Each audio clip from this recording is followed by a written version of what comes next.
Hello everyone, welcome to An Academy Semester Exams. I'm your educator रेवा और अभी हम जल्दी से गेट का जो आज का पेपर हुआ है सिविल इंजीनियरिंग का उसको रिलेटेड डिस्कशन करने वाले हैं. So guys, welcome to An Academy and this is India's biggest learning online platform जहां आप अपने कंफर्ट ऑफ योर डिवाइस यानी कि आपको जहां से जैसे बैठ के पढ़ना है आप पढ़ सकते हैं. माय नेम इज़ रेवा. मैं पिछले कुछ सालों से बहुत सारे स्टूडेंट्स को ट्रेन कर रही हूँ for different competitive exams. Guys, अगर आपने अभी तक अन अकेडमी का लर्निंग ऐप डाउनलोड नहीं किया है तो आप आज ही इसे प्ले स्टोर से अपने फ़ोन पे इंस्टॉल कर लिए. टोटली फ्री ऑफ कॉस्ट है.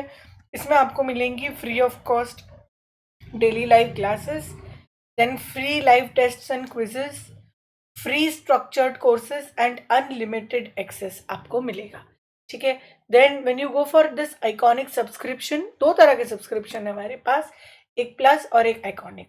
आइकॉनिक का नाम इसलिए आइकॉनिक है क्योंकि ये बहुत ही आइकॉनिक सब्सक्रिप्शन है. इसमें आपको एक पर्सनल कोच मिलेगा जो आपकी पूरी प्रिपरेशन स्ट्रैटेजी से लेके हर चीज़ में आपको गाइड करेंगे. आपका मेंस का क्वेश्चन आंसर प्रैक्टिस होगा. इसमें आपको एक स्टडी ट्रैकर मिलेगा और साथ ही प्लस सब्सक्रिप्शन के सारे बेनिफिट्स इसमें आपको मिलेंगे. तो प्लस सब्सक्रिप्शन के क्या बेनिफिट्स है? एक तो आपको मिलेंगी daily live classes, live test and quizzes, structured courses as well as unlimited access. Structured courses मतलब जो सिलेबस है उसके हिसाब से कोर्स डिजाइंड है. इंडिया के टॉप एजुकेटर्स आपको पढ़ाएंगे, बहुत सारे एजुकेटर्स, बहुत सारे subjects. It's a total open platform. आप जो पढ़ना चाहे पढ़ सकते हैं, जो कोर्स आप पढ़ना चाहे वो पढ़ सकते हैं.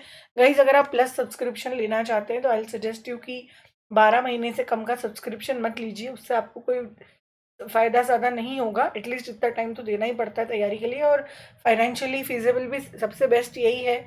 आप मेरा कोड रेवा 10 जो मेरा रेफरल कोड है ये ज़रूर यूज़ कीजिए. रेवा 10 यूज़ करके you can get instant 10% discount. देखिए 30,250 पर ईयर 1 साल का फीस है और अगर आप मेरा कोड रेवा 10 यूज़ करते हैं तो ये 27,225 हो जाएगा जो कि बहुत ही चीप है, बहुत अफोर्डेबल है as compare to other coachings. Okay, similarly with Iconic plan, we have two plans, 12 months plan and 24 months plan. So you can also go for that. आप इसके लिए एनरोल कर सकते हैं और इसमें भी आप मेरा रेफरल कोड रेवा 10 यूज़ कर सकते हैं. ओके, तो गाइज प्लीज़, अगर आपने अभी तक ये नहीं लिया है तो इसे आज ही लीजिए and enroll for it today itself. और अगर आपने एनरोल कर लिया है तो please ask all your friends, classmates, everybody to enroll for this. Okay, so guys आज जो मैं आपको बताने वाली हूँ, मैंने खुद गेट का सिविल का आफ्टरनून सेशन वाला पेपर दिया है. मेरा आफ्टरनून सेशन आया था एंड जो मेरा एक्सपीरियंस रहा गेट के पेपर का, मैं काफ़ी सालों से गेट का पेपर दे रही हूँ. काफ़ी बार मैंने क्वालिफाई भी किया है, कभी कभी नहीं भी क्वालिफाई किया है. तो आज का मेरा एक्सपीरियंस मैं आपको शेयर करना चाहती हूँ. ओके, तो गाइज सबसे पहले हम बात करते हैं 100 मार्क्स के पेपर में से 15 मार्क्स का था एप्टीट्यूड. 15 मार्क्स का था एप्टीट्यूड एंड 85 मार्क्स का था 85 मार्क्स वॉज फॉर टेक्निकल यानी कि आपका डोमेन, जो भी आपका डोमेन. सो मैं सिविल वाले पेपर की बात करूंगी यहाँ पर. अब 55 क्वेश्चंस थे. Number of questions were 55 in technical and 15 in aptitude. Okay,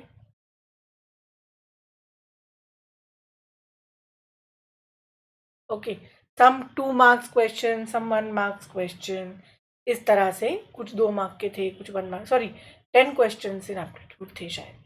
yes, 10 question. ठीक है, तो कुछ 2 मार्क के क्वेश्चन थे, कुछ 1 मार्क के क्वेश्चन थे. ठीक है, अगर सबसे पहले हम एप्टीट्यूड की बात करें तो aptitude was as expected. Aptitude का जो लेवल था जैसा कि गेट में एक्सपेक्टेड रहता है. इंग्लिश के 1-2 क्वेश्चन थे और काफ़ी आसान थे. इंग्लिश वॉज वेरी इजी, है ना. इंग्लिश वॉज इजी मुझे जो लगा. I can only speak for myself because I am very comfortable with English. So aptitude में English was easy to moderate. Okay, and बाकी जो एप्टीट्यूड का normal level था that was completely easy to moderate. तो अगर आपने थोड़ी बहुत भी एप्टीट्यूड की प्रैक्टिस की है, ओके, अगर आप बिल्कुल ही बिना प्रैक्टिस किए गए थे तो आपको दिक्कत आ सकती है, but easy to moderate, that was the level of aptitude जो मुझे लगा। तो इसके जो 15 मार्क्स हैं वो पूरे पूरे मुझे लगता है आपको स्कोर करने ही चाहिए। इसके जो 15 मार्क्स है वो श्योर शॉट होनी चाहिए इस तरह के पेपर में। एक आध क्वेश्चन की अगर गलती है तो आपका नेगेटिव मार्क हो जाएगा, ठीक है। एप्टीट्यूड में देवर ऑल MCQs, है ना, शायद ही कोई नैट क्वेश्चन था, ठीक है। तो 15 मार्क के जो थे इसमें नेगेटिव मार्किंग भी थी। MCQs में नेगेटिव मार्किंग थी 1/3 for 1 mark question and 2/3 for 2 mark question.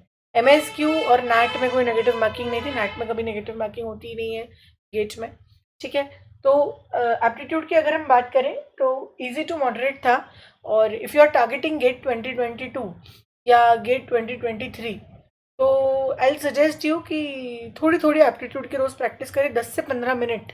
अगर आप अभी से ही एप्टीट्यूड को देंगे तो हो सकता है नेक्स्ट ईयर आपको बिना कुछ रिवीजन किए आपका एप्टीट्यूड का पोर्शन आप पूरे 15 मार्क्स ले जाएं अपने साथ, ठीक है। उसके बाद मैं टेक्निकल की बात करती हूँ। तो टेक्निकल में सबसे पहले जो आज का हीरो था ऑफ द पेपर, जो मेन प्रोटैगनिस्ट जिसे बोलते हैं, दैट वाज जियोटेक, है ना। जियोटेक के दो हिस्से हैं, soil mechanics and soil mechanics and foundation engineering, okay. तो गाइज दोनों ही बहुत इम्पॉर्टेंट है, ओके। 15 से 17 मार्क्स का जियोटेक से आया इस बार।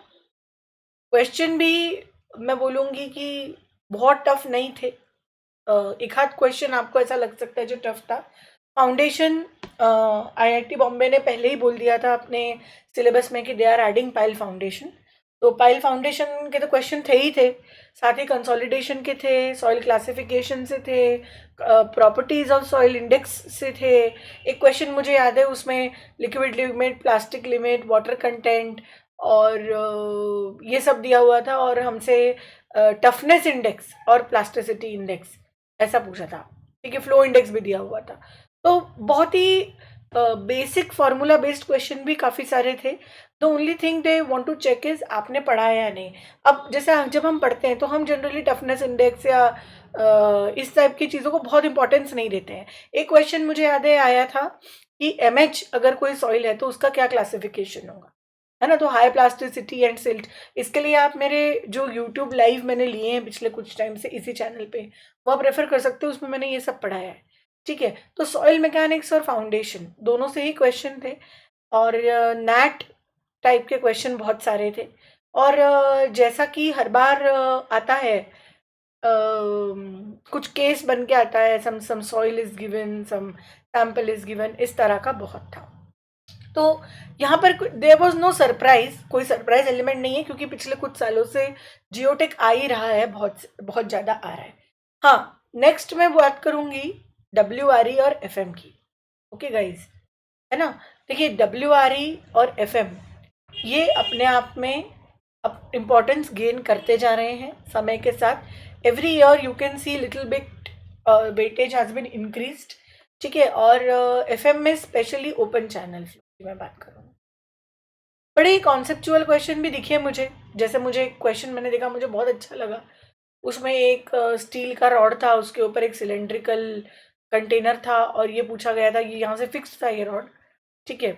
इसका दिया हुआ था, इसका डायमेंशन दिए हुए थे, सिलेंडर के अंदर पानी भरा है ये दिया था, पानी की डेंसिटी दी थी, और ये पूछा गया था कि कितनी हाइट तक इस सिलेंडर में हम पानी भर सकते हैं ताकि ये रॉड ब्रेक ना हो। तो this is a mix of 2 or 3 concept from FM, from SOM, ठीक है। तो ऐसे भी क्वेश्चन पूछे गए थे, इरिगेशन, हाइड्रोलॉजी, इससे मुझे काफ़ी सारे क्वेश्चन दिखे। तो अगेन अराउंड 15 to 17 मार्क्स का WRE और FM आया था आफ्टरनून वाले सेशन में, ओके। फिर एक और चीज़ जो मुझे बड़ी इंपॉर्टेंट लगी इस बार, दैट इज पूरा स्ट्रक्चर्स वाला part. Doesn't mean only RCC, ठीक है। स्ट्रक्चर्स से मेरा मतलब है कंप्लीटली इंजीनियरिंग मैकेनिक्स, सोम।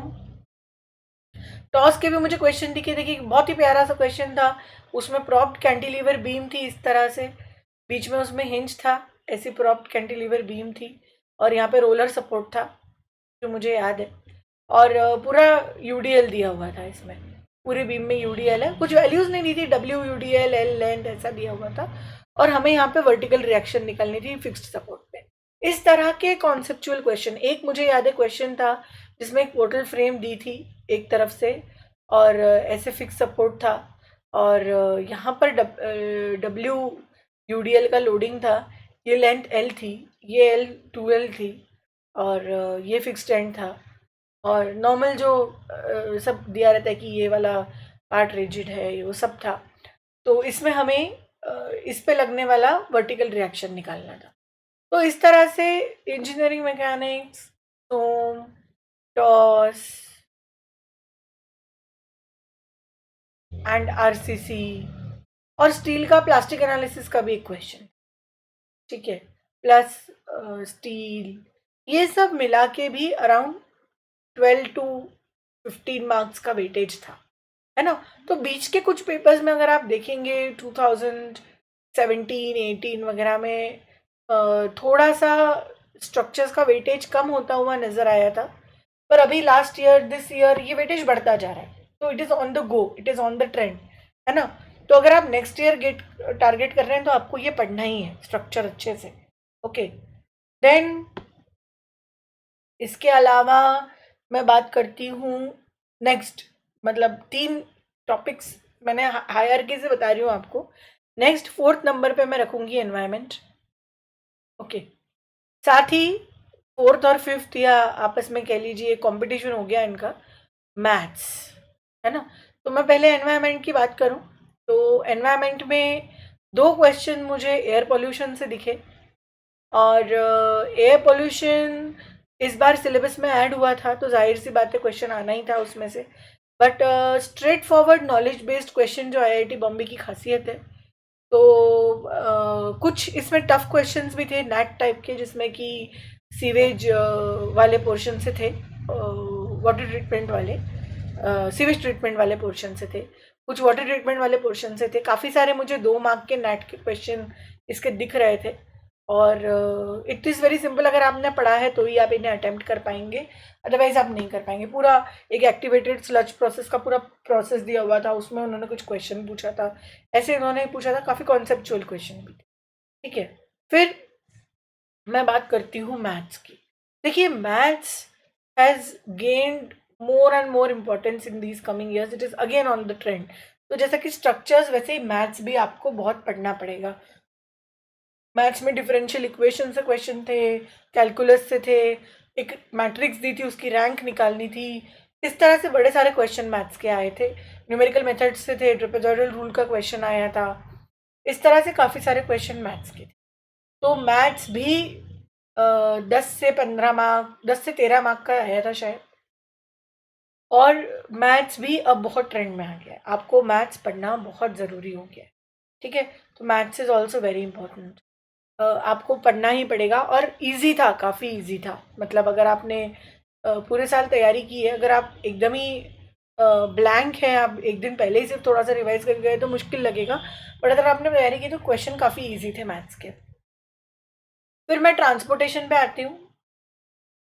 ट्रांसपोर्टेशन से कम क्वेश्चन थे, transportation and I would say geomatics जो उन्होंने स्टार्ट किया है, दैट इज़ एक्चुअली सर्वेइंग, और उसमें कुछ और भी उन्होंने चीज़ें डाली हैं। तो transportation, geomatics and I would say vibration, इन्होंने एक नया टॉपिक डाला था इस बार, वाइब्रेशन।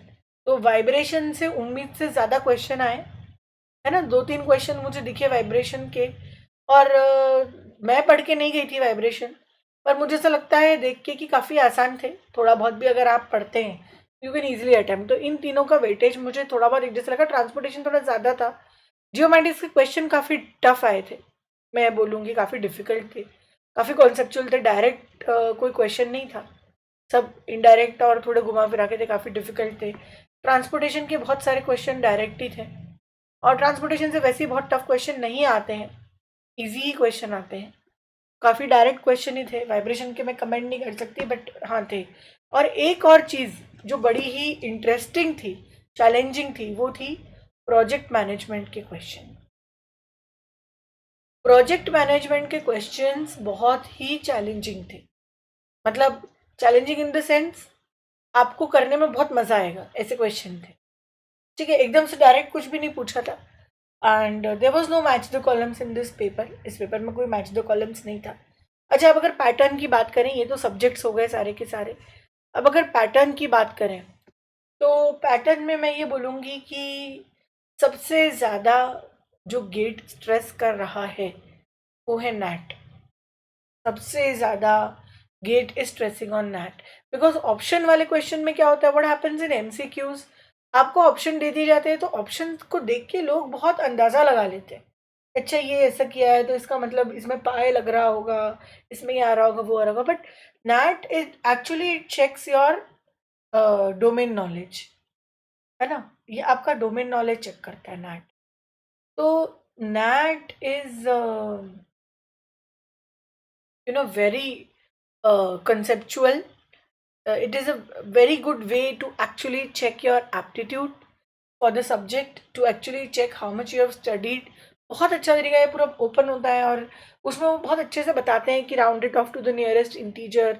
इस बार ये भी मैंने देखा कि जैसे उन्होंने इरिगेशन के कुछ क्वेश्चन थे, उसमें जैसे एक क्वेश्चन में ड्यूटी निकालनी थी, काफ़ी आसान क्वेश्चन थे इरिगेशन के, बट उन्होंने क्या बोला था कि हेक्टेयर में ड्यूटी निकालो। ठीक है, हेक्टेयर पर क्यूबिक्स में, और कुछ चीज़ें उसमें मीटर स्क्वायर में दी हुई थी, या एक क्वेश्चन था उसमें उन्होंने किलोमीटर स्क्वायर में कैचमेंट का एरिया पूछ लिया था।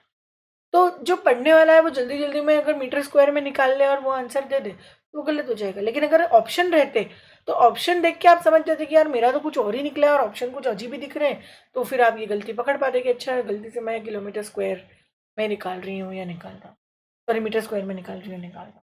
ओके, तो ये कुछ ऐसी चीज़ें हैं जो मुझे लगता है कि डिस्कशन आप सब अग्री करेंगे इन चीज़ों से।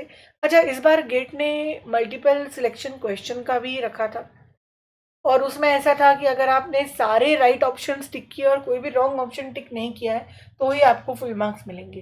तो एमएसक्यू बड़े टफ होते हैं, ध्यान रखिए, बिकॉज अगर मुझे कोई एक चीज़ सही लग रही है, दूसरी चीज़ भी सही लग रही है, बट तीसरी चीज़ मुझे सही नहीं लग रही बट वो सही है, तो मैंने दो ऑप्शन टिक किए, तीसरा टिक नहीं किया, तो मुझे मार्क्स नहीं मिलेंगे। तो दो ही क्वेश्चन थे एमएसक्यू के, या मैक्सिमम तीन होंगे, दो ही थे मुझे जहाँ तक याद है। Only two question from MSQ. एक तो नॉइज पोल्यूशन का ही था कि ऐसे ऐसे ये रिलीज होने से क्या क्या हार्मफुल इफेक्ट रहता है, ऐसा पूरा था क्वेश्चन। ओके, सो नैट के क्वेश्चन पे आपको अब ज़्यादा स्ट्रेस करना चाहिए। धीरे धीरे एमसीक्यूज कम हो रहे हैं, they are reducing in number, because MCQ answer करना doesn't really certify that you have studied the subject or you know the concept. But if you are able to answer NAT, then it does certify that you are able to study the subject. ठीक है, तो overall paper I would say was easy to moderate, moderate to easy. Tough तो बहुत ही कम question थे। And एक देखिए, life में दो चीज़ें होती हैं, एक होती क्वालिटी, एक होती क्वांटिटी। आप सब अग्री करते हैं, ठीक है। तो गेट एक ऐसा एग्ज़ाम है या आपकी लाइफ के वो 3 घंटे हैं जहाँ आपको क्वालिटी और क्वांटिटी दोनों के बीच में एक परफेक्ट बैलेंस ट्रैक करना है। तो जो वो एक्सपेक्ट करते हैं आईआईटीज़, स्पेशली गेट होती है सबसे ज़्यादा, तो गेट के थ्रू बच्चे एमटेक कोर्सेज में एडमिशन लेते हैं। तो what IITs really expect is the volume of your study should increase. आपको बहुत सारी चीज़ें पढ़नी है। आप अगर जियोटेक पढ़ रहे हैं तो ऐसा नहीं है कि उसके 2-3 क्वेश्चन आपने उठाए और वही वही टॉपिक्स आपने पढ़े।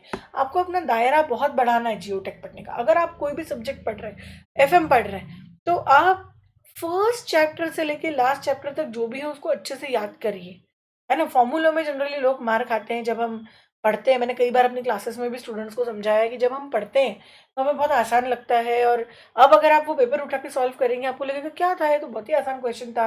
ये जैसे हम पीवाईक्यूज करते हैं तो बच्चे जनरली सोचते हैं बड़े आसान क्वेश्चन है, हम कर लेंगे। लेकिन जब आप एग्ज़ाम में बैठते हैं और सारे के सारे फॉर्मूला आपके दिमाग में चल रहे होते हैं, तब आपको फॉर्मूला कॉन्फिडेंस से तभी याद आता है जब आपने रेगुलर प्रैक्टिस की हुई है ना। अब अगर मुझे 2022 में गेट देना है, तो मुझे आज ही से उसकी तैयारी करनी पड़ेगी। मुझे फॉर्मूलों की लिस्ट बनानी पड़ेगी। कहीं पर किसी पेज में या किसी कॉपी में आप वो लिस्ट बनाई है, उसको बार बार रिवाइज कीजिए, बार बार लिखिए, बार बार पुराने टॉपिक्स उठाइए। ऐसा नहीं कि कोई एक टॉपिक पढ़ लिया तो हो गया, उसको बीच बीच में उठाइए, एट रैंडम प्रैक्टिस कीजिए। कि एक दिन मन हुआ, चलो आज उठ के मैंने सर्वेइंग उठाया, जियोमेट्रिक्स उठाया, मैंने उसे क्वेश्चन कर दिए। फिर 15-20 दिन बाद फिर एक बार जियोमेट्रिक्स उठाया, क्वेश्चन कर दिए। ऐसे करके जब आप एट रैंडम चीज़ें करते जाएंगे, तो क्वेश्चंस आपके पक्के होते जाएंगे। You will be more confident in answering all the questions. Okay, तो this was my overall analysis of the paper. और आई एम श्योर आप सबका पेपर बहुत अच्छा गया होगा। आप सबने खूब अच्छी तैयारी की थी। एंड कट ऑफ मुझे ऐसा लगता है कि इस पेपर का काफ़ी हाई जाएगा, बिकॉज ये पेपर बहुत ज़्यादा टफ नहीं था। तो ऐसे पेपर्स का कट ऑफ जनरली हाई जाता ही है। ठीक है, तो वो अब देखेंगे। आईआईटी जो नोटिफिकेशन रिलीज़ करेगा, जल्दी ही रिजल्ट आता है इसका, बहुत टाइम नहीं लगता है। ठीक है, तो कोविड के टाइम पे आईआईटीज़ ने बहुत अच्छे से, बहुत व्यवस्थित तरीके से प्रॉपर सब चीज़ें प्रोवाइड करा के, scribble pads and everything and their instructions and all वो वंडरफुल, बहुत अच्छे थे। तो गाइज, अगर आपको ये वीडियो पसंद आया है तो इसे लाइक कीजिए, सब्सक्राइब टू दिस चैनल। नीचे डिस्क्रिप्शन में टेलीग्राम ग्रुप की लिंक दी हुई है, उसे ज्वाइन कर लीजिए। कमेंट्स करके बताइए whether you agree with me, whether you disagree with me. You also hit the bell icon for all the notifications and please remember to use my coupon code रेवा10। अगर आप अनअकैडमी का learning app first time download करके install करते हैं, तब भी वो एक रेफरल कोड मांगता है अनलॉक करने के लिए। तो प्लीज़ यूज़ दिस कोड रेवा10। और साथ ही इस कोड को किसी भी तरह का सब्सक्रिप्शन लेने के लिए यूज़ कीजिए to get instant 10% discount. Okay, thank you so much guys, all the best, god bless you, may all your wishes come true, bye.